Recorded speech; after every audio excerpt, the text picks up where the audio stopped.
I don't know what to say except this better not be the last time we see Horyang, and it probably won't be, but either way, the episode was very interesting. We got to see Horyang's upbringing and also how the middle area of the tower functions. And it's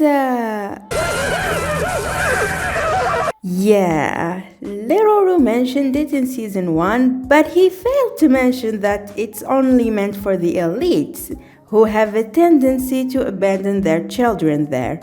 Can't imagine why. And Horyang was one of those children, along with Kasano, his brother, sort of, that they all saw in a background of a photo taken in the 28th floor, where they currently are.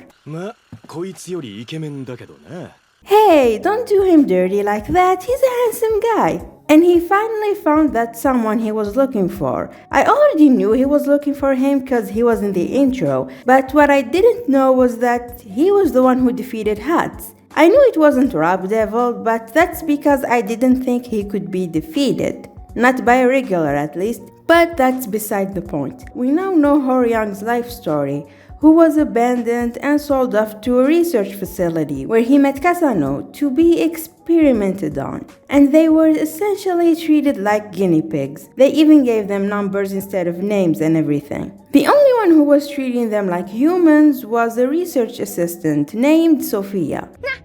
Number 21? I knew he had a type. And she gave them real names too. あなたはベニヤミの傘のあなたはベニヤミのイルマール And I guess that means he changed his name to Horyang, but why though? Was he trying to hide his identity even if only 2 people know about it?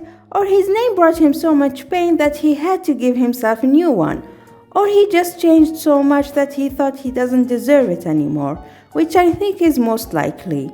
But anyway, he goes on and explains the experiment that was carried out on him and his brother. Each of them was infused with half of this devil that's an ignition weapon, and I let this dirtbag explain what that is.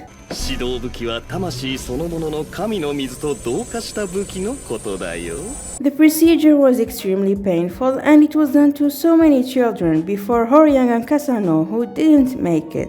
But the experiment was successful, and they were never the same after that. Sophia never showed up afterwards, and they were treated like weapons instead of lab rats this time, and it's not much better.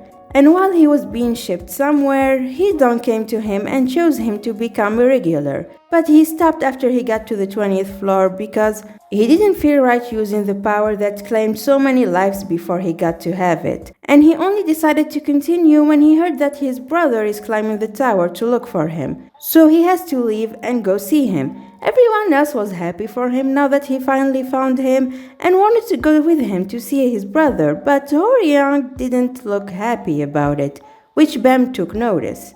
Because he can also relate to him, for he too had a family that was taken from him because some people wanted to use him to fulfill their goals. But regardless, everyone was excited to see Kasano, and Yiwa made them dinner. 随分焼いたんだな。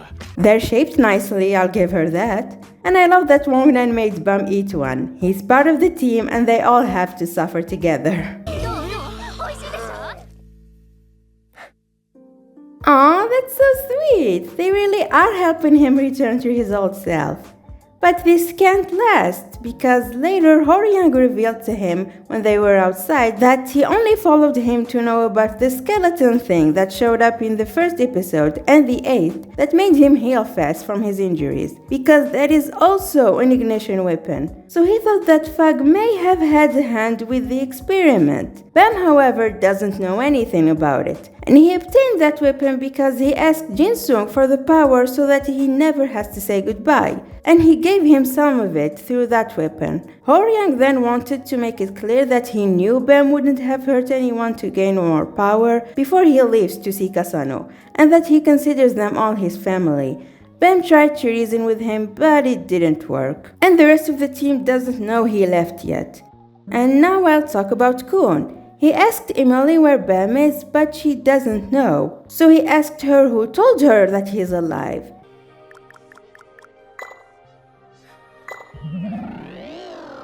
Look, I know you're in constant anguish and torment, but that's no excuse to be a bitch. However, that means that someone other than Kun and Shibisu and the others know about Bam. But then he knew about Kasano, and he, along with Ran and Novak, decided to go see him, and I'm guessing that they'll ask him to join them. But in any case, I'm really hoping that him and Bam will finally meet in the next episode, so I really can't wait for next week. I'm sure it'll be adorable. Hopefully.